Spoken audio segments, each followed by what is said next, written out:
கர்த்தருடைய பரிசுத்த நாமத்திற்கு மகிமை உண்டாவதாக.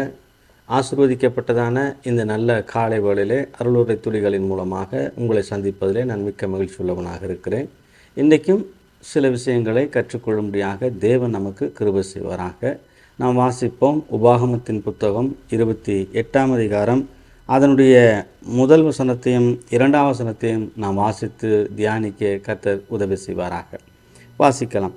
இன்று நான் உனக்கு விதிக்கிற உன் தேவனாகிய கர்த்தருடைய கட்டளையின்படியெல்லாம் செய்ய நீ கவனமாய் இருக்கும்படிக்கு அவர் சத்தத்திற்கு உண்மையாய் செவி கொடுப்பாயானால் உன் தேவனாகிய கர்த்தர் பூமியிலுள்ள சகல ஜாதிகளிலும் உன்னை மேன்மையாக வைப்பார்.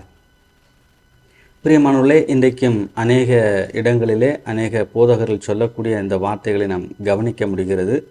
என்ன சொல்லுகிறார்கள் என்று சொன்னால், இந்த வசனத்தினுடைய கடைசி பகுதியிலே காணப்படுகிறதான கர்த்தர் பூமியில் சகல ஜாதிகளிலும் உன்னை மேன்மையாக வைப்பார் என்பதை மாத்திரமே அநேகர் சொல்லி விசுவாச பிள்ளைகளை அவர்கள் என்ன செய்கிறார், திசை திருப்பி கொண்டு போய் கொண்டிருக்கிறதை பார்க்க முடிகிறது.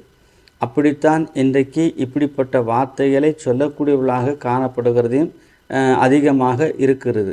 ஆனால் வேதம் என்ன சொல்ல விரும்புகிறது என்பதை முழுவதுமாக அறியாதபடிக்கு அவர்கள் என்ன செய்கிறார்கள், தேவையான வசனங்களை மாத்திரம் வார்த்தைகளை மாத்திரம் எடுத்துக்கொண்டு தேவையில்லாதவைகளை ஒதுக்கி விடுகிறார்கள். ஆனால் எது தேவையோ அவைகளை நாம் சிந்தித்து அவைகளை நாம் ஆராய்ந்து பார்த்து அவைகளுக்கு செவி கொடுத்து நாம் வரும்பொழுது தான் கர்த்தர் நிச்சயமாக நம்மளை ஆசீர்வதிப்பார் என்பதிலே சந்தேகமில்லை. இந்த வசனத்துடைய ஆரம்பத்திலே பார்க்கிறோம், இன்று நான் உனக்கு விதிக்கிற உன் தேவனாகிய கர்த்தரை கட்டளையின்படி எல்லாம் செய்ய நீ கவனமாக இருக்கும்போது. கர்த்தர் சொல்லக்கூடிய வார்த்தைகள் எல்லாம் கேட்டு கவனமாக கேட்டு அவைகளை செய்வதற்கு தயாராக இருப்போமானால் அல்லது செய்தால் தேவன் நம்மை ஆசீர்வதிப்பார் என்பதுதான் இந்த வசனத்தினுடைய ஆதாரமாக இருக்கிறது. இஸ்ரவேலின் தேவன் இஸ்ரவேலர்களுக்கு கொடுக்கப்பட்ட வாக்குத்தத்தங்கள் எத்தனையோ இருக்கிறது. இந்த அதிகாரத்திலே அதிகமான வாக்குத்தத்தங்களை கொடுக்கிறார். ஆனால் கண்டிஷனோடு கூட ஒரு காரியத்தை சொல்லுகிறார், நீ செய்வதற்கு தயாராக இருந்தால், நான் சொல்வதை கேட்பதற்கு தயாராக இருந்தால், அவைகளின்படி நடந்து கொண்டால் நான் இப்படி உனக்கு கொடுப்பேன் என்று தான் வேதம் சொல்லுகிறது. பிரியமானவர்களே, இன்றைக்கும் கூட நம்முடைய சத்தத்துக்கு செவி கொடுக்கக்கூடியவர்களாய் காணப்படுகிறோமா? வேதத்தை வாசிக்கிறோம், தியானிக்கிறோம், வேதத்திற்கு முக்கியத்துவம் கொடுக்கிறோம் என்று சொல்லுகிறோம். ஆனால் அந்த வேத வசனத்தின்படி வாழ்வதற்கு, செய்வதற்கு, அந்த வசனத்தின்படி நாம் நடப்பதற்கு நம்மை ஒப்பு கொடுத்த அனுபவம் நமக்கு உண்டா? அப்படியானால் நிச்சயமாக வேதம் சொல்லுகிறது, நம்மை கர்த்தர் நிச்சயமாகவே பூமியில் உள்ள சகல ஜாதிகளிலும் மேன்மையாக வைப்பார் என்பதில் சந்தேகமில்லை. ஏனென்று சொன்னால், அவருடைய வார்த்தைக்கு யார் கீழ்ப்படுகிறார்களோ அவர்களை உயர்த்துகிறார். யாரெல்லாம் அவருடைய வசனங்களுக்கு செவி கொடுக்கிறார்களோ அவர்களை ஆசீர்வதிக்கிறார். பிரியமானவர்களே, ஆபிரகாமை தேவன் அழைத்த போது அவர் அப்படியே கீழ்ப்படிந்து செவி கொடுத்து கடந்து வந்தார். வேதம் சொல்லுகிறது, கர்த்தர் ஆபிரகாமை ஆசீர்வதித்தார், உயர்த்தினார், ஆபிரகாமுடைய பேரை பெருமைப்படுத்தினார். பிரியமானவர்களே, செயல்படாத கீழ்ப்படியாத பிள்ளைகளை தேவன் ஒருபோதும் உயர்த்துவதில்லை.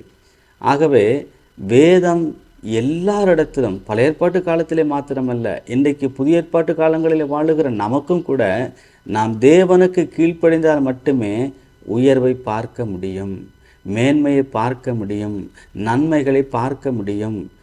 அப்படித்தான் வேதம் நமக்கு போதிக்கிறது. பிரியமானவர்களே, இந்த வசனத்தை வாசிக்கிறோம், தியானிக்கிறோம்.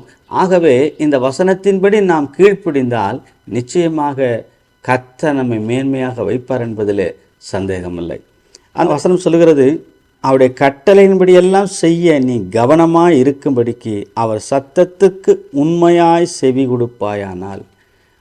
உண்மையாய் செவி கொடுப்பாயானால் என்று சொன்னால் பொய்யாய் செவி கொடுக்கக்கூடிய ஜனங்களும் உண்டு என்பதை தேவன் அறிந்திருக்கிறார்.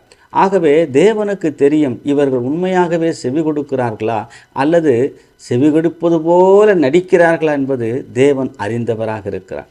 ஆனால் நாம் செவி கொடுப்பது போல நடிக்கக்கூடாது, உண்மையாகவே செவி கொடுத்து வாழ வேண்டும், உண்மையாகவே கீழ்ப்படிந்து வாழ வேண்டும். பிரியமானவர்களே, ஆபிரகாமை ஆசீர்வதித்த தேவன் தாவீதை ஆசீர்வதித்தார், ஈசாக்கை ஆசீர்வதித்தார், யாக்கோபை ஆசீர்வதித்தார். இன்னும் ஆசீர்வாதத்திற்கு காரணர்களாய் காணப்பட்ட அத்தனை பேருமே தேவனுக்கு கீழ்ப்படிந்தவர்கள். நாமும் தேவனுக்கு கீழ்ப்படிவோம், அவருடைய சத்தத்துக்கு கீழ்ப்படிவோம், அவருடைய உண்மையாய் கீழ்ப்படிவோம், மெய்யான ஆசீர்வாதத்தை பெற்றுக்கொள்வோம். அப்படிப்பட்ட ஆசீர்வாதத்தை பெற்று சந்தோஷமாய் வாழ்வோம். அதற்கு தேவன் உங்களுக்கு எனக்கும் கிருபை செய்வாராக. ஆமென்.